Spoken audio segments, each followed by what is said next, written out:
Halo teman-teman, melanjutkan video sebelumnya, kali ini kita akan mengenal lebih lanjut mengenai panel window utama yang ada di dalam Power Query Editor. Ketika kita membuka Power Query Editor, layar akan terbagi menjadi beberapa bagian dengan fitur-fitur yang memudahkan proses transformasi data. Ini adalah contoh tampilan Power Query Editor. Berikut adalah komponen-komponen utama yang ada pada tampilan Power Query Editor.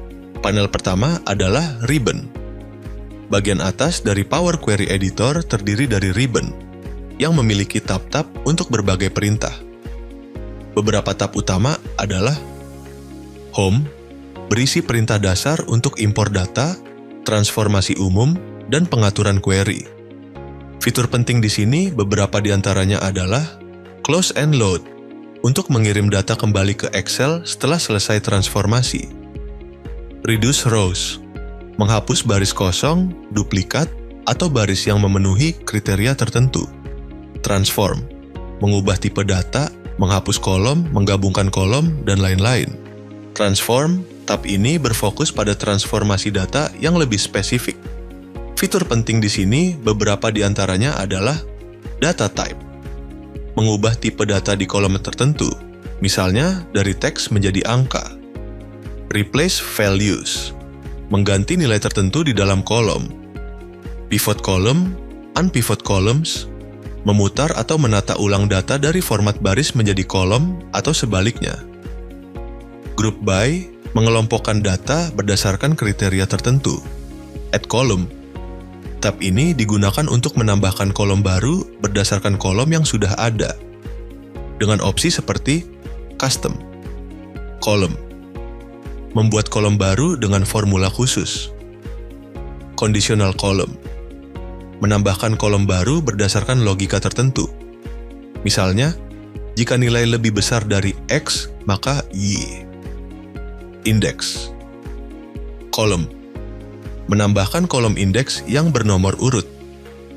View, tab ini digunakan untuk mengontrol tampilan Power Query Editor, seperti Query Settings, menampilkan atau menyembunyikan panel pengaturan query.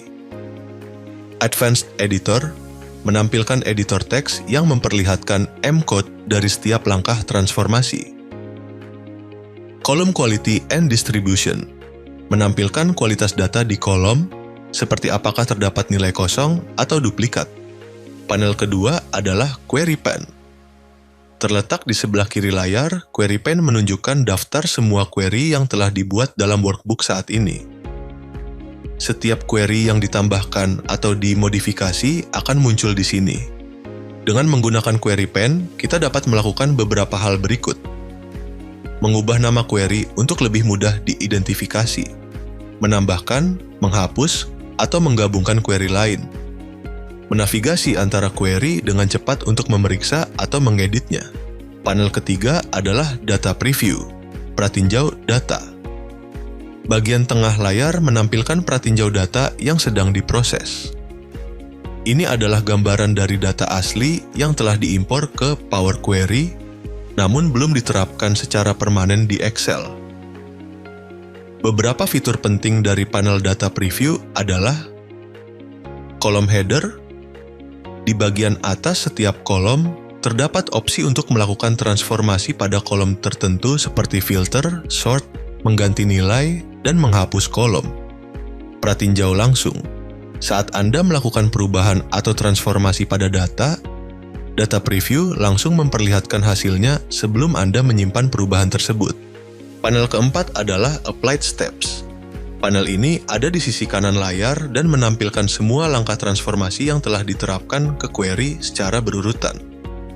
Setiap kali kita melakukan perubahan, misalnya menghapus baris, mengganti nilai, atau menambah kolom, langkah tersebut dicatat di sini. Melalui panel Applied Steps, kita bisa melakukan beberapa hal berikut. Mengedit, klik 2 kali pada langkah tertentu untuk mengubahnya. Menghapus, klik ikon silang X di sebelah langkah untuk menghapusnya. Menggeser urutan, mengatur ulang langkah-langkah dengan menghapus dan menambahkan ulang jika diperlukan. Panel kelima adalah Formula Bar. Formula bar menampilkan ekspresi atau formula yang terkait dengan langkah-langkah yang diterapkan dalam Power Query. Formula ini ditulis dalam bahasa M yang merupakan bahasa pemrograman yang digunakan oleh Power Query untuk mencatat transformasi. Kita bisa mengedit formula secara manual jika diperlukan. Panel ke-6 adalah status bar. Bagian bawah layar Power Query Editor menampilkan status bar yang memberikan informasi dasar tentang jumlah baris yang ditampilkan dalam pratinjau, serta status koneksi data. Jika data kita sangat besar, hanya sebagian yang akan ditampilkan di pratinjau, dan ini bisa dilihat di sini. Jadi teman-teman sudah mengetahui apa saja window yang ada di Power Query Editor? Silakan dicoba pelajari dan nantikan pada video selanjutnya kita akan mulai menerapkan Power Query Editor untuk mengolah data. Sampai jumpa di video selanjutnya.